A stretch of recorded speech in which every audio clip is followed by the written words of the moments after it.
അമ്മയ്ക്കൊരുക്കാം മനോനിവേദ്യം. അകം നിറയുന്ന ഭക്തിയുടെ അവാശ്യമായ മധുരമാണ് ആറ്റുകാൽ പൊങ്കാല. അത് നാക്കിലും വാക്കിലും ഒതുങ്ങാത്ത ആത്മീയമായ അനുഭൂതി കൂടിയാണ്.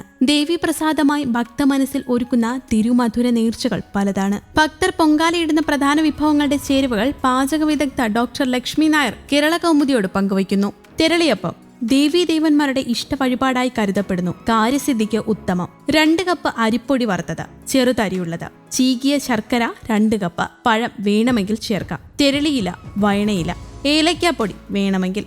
ഉണ്ടാക്കേണ്ട വിധം: വറുത്ത അരിപ്പൊടിയിൽ ചീകിയ 2 കപ്പ് ശർക്കര ചേർക്കണം. ശർക്കര ഉരുക്കിയും ഒഴിക്കാം, പക്ഷേ പൊങ്കാലയ്ക്ക് അത് പാടായതിനാൽ അരിഞ്ഞിടാം. മധുരം അത്ര വേണ്ടെങ്കിൽ 1.5 കിലോ ശർക്കര മതിയാകും. ഇതെല്ലാം ചെറു ചൂടുവെള്ളത്തിൽ കുഴച്ചെടുക്കാം. കൈകൊണ്ട് ഉരുട്ടിയെടുക്കാവുന്ന പാകത്തിന്. രുചിക്ക് 1/2 മുതൽ 3/4 ടീസ്പൂൺ വരെ ഏലക്കാപ്പൊടി ചേർക്കാം.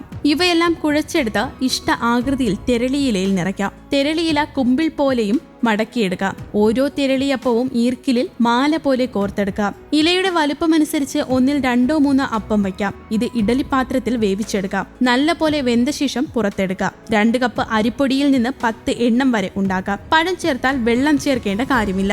മണ്ടപ്പുറ്റ് തലവേദന വരുന്നവർക്കുള്ള നേർച്ചയാണിത്. ചേരുവകൾ: ചെറുപയർ വറുത്ത് പൊടിച്ചത് 1 കപ്പ്, കുറച്ച് തരിയുള്ളത്, അരിപ്പൊടി 3/4 കപ്പ്, വേണമെങ്കിൽ ചെറുപയറിന് തുല്യ അളവിൽ അരിപ്പൊടിയും എടുക്കാം, ശർക്കര 1/4 കപ്പ്, തേങ്ങ ചിരകിയത് 1 കപ്പ്, ഏലക്കാപ്പൊടി.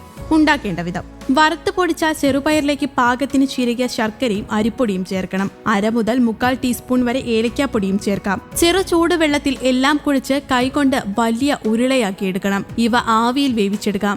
വേവാൻ 15 മുതൽ 20 മിനിറ്റ് വരെ എടുക്കും. 5 എണ്ണം ഈ അളവിൽ ഉണ്ടാക്കിയെടുക്കാം. പൊങ്കാല പായസം: നിലത്ത് അടുപ്പ് കൂട്ടി പുത്തൻ കലത്തിൽ പൊങ്കാല അർപ്പിക്കുന്നത് ഇഷ്ടകാര്യസിദ്ധിക്കും ഐശ്വര്യത്തിനും സഹായിക്കുമെന്നാണ് വിശ്വാസം. ചേരുവകൾ: പച്ചരി, ചമ്പാ പച്ചരി കുറെ കൂടി നല്ലത്, 1/4 കിലോ അരിക്ക് 1/2 കിലോ ശർക്കര, അരമുറി തേങ്ങ ചിരകിയത്, വെള്ളം കലത്തിന്റെ വലുപ്പമനുസരിച്ച്. പുതിയ കലത്തിൽ വേഗം വെള്ളം വറ്റും. ഏലക്കാപ്പൊടി, ഏലക്ക ചതച്ചത് ഇട്ടാലും മതി. കിസ്മിസ് വേണമെങ്കിൽ. നെയ്യ് 50 മുതൽ 100 ഗ്രാം വരെ. ഉണ്ടാക്കേണ്ട വിധം: പാത്രത്തിൽ വെള്ളം തിളയ്ക്കുമ്പോൾ അരി ഇടണം. അരി വെന്തു കഴിയുമ്പോൾ ശർക്കര ഇടണം. നന്നായി ഇളക്കണം. ഇത് വറ്റി വരാറാകുമ്പോൾ അരമുറി തേങ്ങ ചിരകിയത് ചേർക്കാം. ഏലക്കാപ്പൊടി, കിസ്മിസ്, നെയ്യ് എന്നിവ ഓരോരുത്തരുടെയും പാകത്തിനനുസരിച്ച് ചേർക്കാം. ഇവയെല്ലാം ഇളക്കി കലത്തിൽ വെച്ച് വേവിച്ചെടുക്കുക. വെള്ളപ്പായസം, വെള്ളച്ചോറ്. വിവിധ നേർച്ചകൾക്കാണ് വെള്ളച്ചോറ് കൂടുതലായും ഇടുന്നത്. ചമ്പാ പച്ചരി 1/4 കിലോ, അരമുറി തേങ്ങ ചിരകിയത്. ഉണ്ടാക്കേണ്ട വിധം: കലത്തിൽ വെള്ളം തിളച്ചു വരുമ്പോൾ അരി ഇടാം. അരി 3/4 ഭാഗമായി വെന്ത് കഴിയുമ്പോൾ തേങ്ങ ഇടാം. വേണമെങ്കിൽ നെയ്യ് ചേർക്കാം. വറ്റി വരുമ്പോൾ അടച്ചു വയ്ക്കണം. അടുക്കി പിടിക്കാതെ ശ്രദ്ധിക്കണം. News desk, Kerala Kaumudi.